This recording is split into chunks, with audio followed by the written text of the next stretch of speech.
They did get a quote on putting in a ductless mini split system about 8 years ago. They can't remember if it was air conditioning only.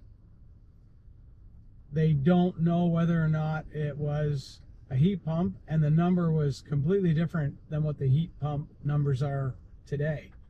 Things have gone up quite a bit over the years. So the other thing is that makes it even more complicated. One person is the one collecting the information, and the other person, which will be his wife Gina at home, is the one comparing. There's a bit of a disconnect there between who's doing what and trying to get everything so that you understand and have a really good picture of the whole situation. So this is a very interesting situation. It may happen to you, it may happen to people quite often, but it makes comparing for them much more difficult. So we've got 3 different things happening there.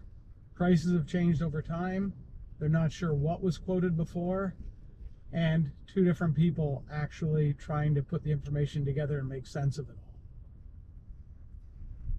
all. I'll work out the quotes for them. I'll send everything out and I'll follow up the best I can, but that's about all I can do at this point. Thanks for watching. Stay comfortable, and please stay tuned.